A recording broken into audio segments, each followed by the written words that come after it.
breaking news now in Robert Mueller's special counsel investigation. His first sentencing just happened for a member of the Trump campaign, George Papadopoulos, a former foreign policy advisor to the Trump campaign. He pleaded guilty to lying to the FBI when the Russia conspiracy started. Papadopoulos was once called an excellent guy by then candidate Trump, but as President Trump today denied ever knowing him. Papadopoulos had a seat at Trump's national security table during the campaign, as you might recall. But when Mueller's criminal charges came down last year, he was dismissed as even a coffee boy by some Trump officials. I spoke exclusively with Papadopoulos just before today's hearing. I'll have the first interview with him in just a moment. But first, let's go to CNN's Sarah Murray outside the courthouse. And Sarah, George Papadopoulos, the sentence has come down. What was it? That's right. The judge sentenced George Papadopoulos to 14 days in prison. He is also facing a fine. This coming after Papadopoulos expressed some regret for lying to investigators, and his attorney in court cast his client as a naive fool.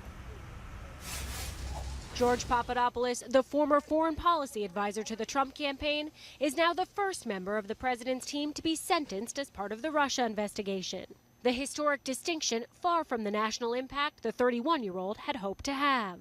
According to the sentencing memo from Papadopoulos' lawyers, he misled investigators to save his professional aspirations and preserve a perhaps misguided loyalty to his master.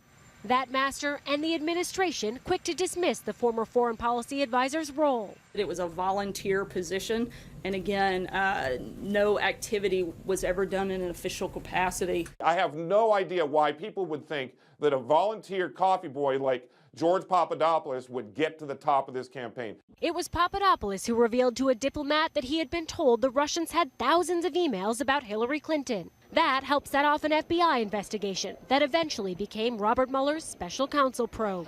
During the 2016 campaign, the young advisor attended a meeting of Trump's new national security team, including Donald Trump and Jeff Sessions. Papadopoulos pitched a meeting between then-candidate Trump and Russian President Papadopoulos, who revealed to a diplomat that he had been told the Russians had thousands of emails about Hillary Clinton. That helped set off an FBI investigation that eventually became Robert Mueller's special counsel probe. During the 2016 campaign, the young advisor attended a meeting of Trump's new national security team, including Donald Trump and Jeff Sessions. Papadopoulos pitched a meeting between then-candidate Trump and Russian President Vladimir Putin.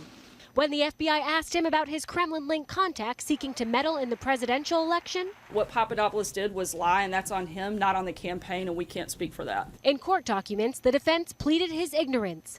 To say George was out of his depth would be a gross understating. His wife got even more technical. He didn't lie because of the nature of his relationship with Russia, because he didn't have any relationship with Russia. He lied about the date. But the prosecution says Papadopoulos was not just a nervous novice, but an uncooperative one. The defendant did not provide substantial assistance, and much of the information provided by the defendant came only after the government confronted him. Now, the government wanted to use George Papadopoulos as an example of what happens when people lie to investigators. They had asked that he go to prison for 6 months. Obviously, the judge deciding that a 2-week sentence would fit the bill. Jake. All right, Sarah Murray outside the courthouse. Until now, Papadopoulos has not done any interviews, but I spoke with him exclusively in his first interview, and while he maintains he does not remember telling anyone on the Trump campaign that he was told that the Russians had Hillary Clinton's emails, he also left open the possibility that maybe he did. There are going to be people out there who think there's no way George Papadopoulos didn't tell anyone on the campaign. Did you tell anyone on the campaign? As far as I remember, I absolutely did not. You didn't tell Corey Lewandowski? As far as I remember, I absolutely did not share this information with anyone on the campaign. Not Sam Clovis? Anyone. Dearborn? Anyone. Mashburn? Anyone. Waleed Ferris? None of them. I might have, but I have no recollection of doing so. I can't guarantee it. All I can say is my memory is telling me that I never shared it with anyone on the campaign. Papadopoulos also contradicted the sworn testimony. Anyone. Waleed Ferris? None of them. I might have, but I have no recollection of doing so. I can't guarantee it. All I can say is my memory is telling me that I never shared it with anyone on the campaign. Papadopoulos also contradicted the sworn testimony of Attorney General Jeff Sessions. The former Trump campaign advisor claimed that Sessions and then candidate Trump both seemed to support his idea of setting up a meeting between Trump and Russian President Vladimir Putin. Take a listen. When did you first meet Donald Trump? March 31st at the national security meeting. There's a photo of you at the table. Candidate Trump is there. Senator Jeff Sessions is there.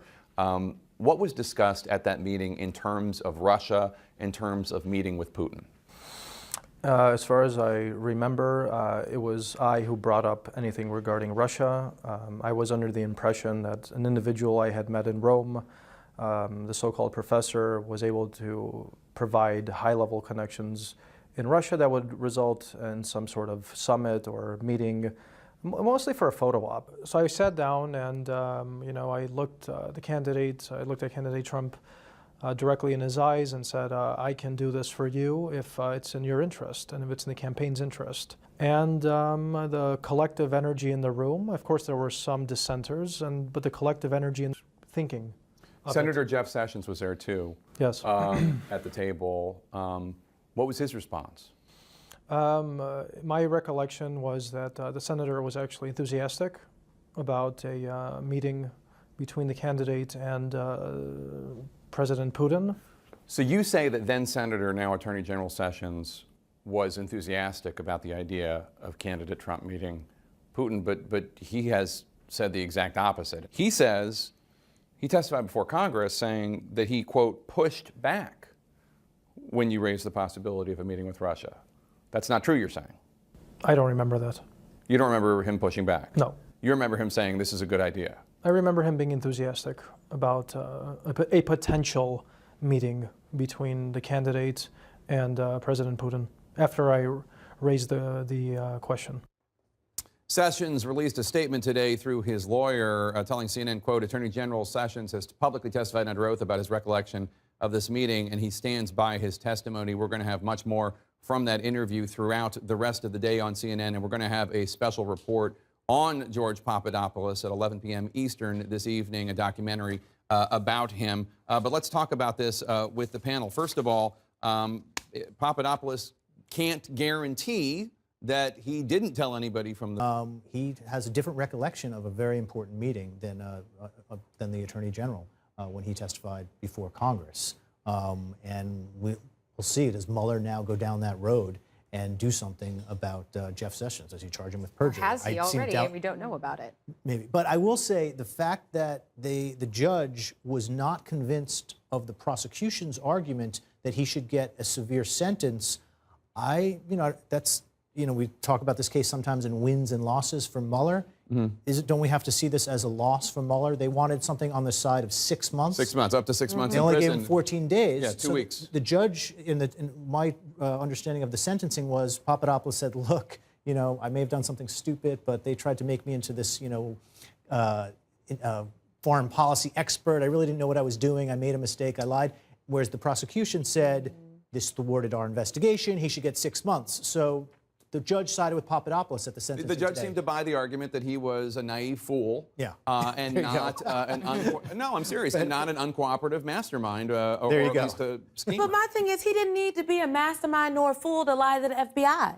He lied to the FBI, and they are sending a signal that if you lie to the FBI, you can do 2 weeks in jail and be on probation for a year and walk free. There are people that have done far less, that have served time for much more. This is part of the problem folks have with the criminal justice system. To the point in Papadopoulos' interview, it's not every day the Russians come knocking, y'all. Like, it's really not every day a foreign entity comes tra-la-la over to you saying, I've got information about your boss's opponent in this presidential race. Yeah. I am hard-pressed to believe that he does not remember if he shared information with someone else on that information about your boss's opponent in this presidential race. Yeah. I am hard-pressed to believe that he does not remember if he shared information with someone else on that. Bill, let me ask you, who do you believe, Jeff Sessions or George Papadopoulos, about that meeting in March 2016? Papadopoulos says he wants to set up this meeting between Trump and Putin, give him some foreign policy credentials. Papadopoulos says Sessions was enthusiastic. Sessions says the exact opposite, that he pushed back on it. Who do you believe? I really don't know. I mean, you have a meeting with 12 people, and it's some guy you barely know, and you're running the meeting, and he says, maybe you would humor him. I mean, setting up a meeting wouldn't necessarily, of course, prove anything, right? No, no. People have met with foreign leaders as candidates before and so forth. So I don't know that that's I don't know. That strikes me as less important than the fact that, yes, I sort of agree with you. Is it really credible that he that he was told about real interesting information on Hillary Clinton and just kept that to himself? Well, what do you think? Is it credible to you? Do you believe him when he says he doesn't remember telling anybody on the campaign? You know, there is a guy named John Mashburn who told, according to the New York Times, he was on the campaign. He told the Senate Judiciary Committee earlier this year that he remembered an email coming to the campaign from Papadopoulos saying that the Russians had dirt on Hillary Clinton. Nobody can find that email. I'd love to see the email. No, nobody can find it, but Mashburn has testified to the Senate Judiciary Committee. We have a lot of people involved in this who really don't tell the truth, so it is hard to know who to believe. But let's not forget, Sessions did have to go back to the committee and clarify something he said because of his first testimony. And you're going to forgive me because I can't remember exactly what the details. It was about whether or not he met with any Russians. Yes, thank you, Jake. Yeah. So yeah, he had to go and clear that up. So it wouldn't be the first time that Sessions maybe didn't hit the truth.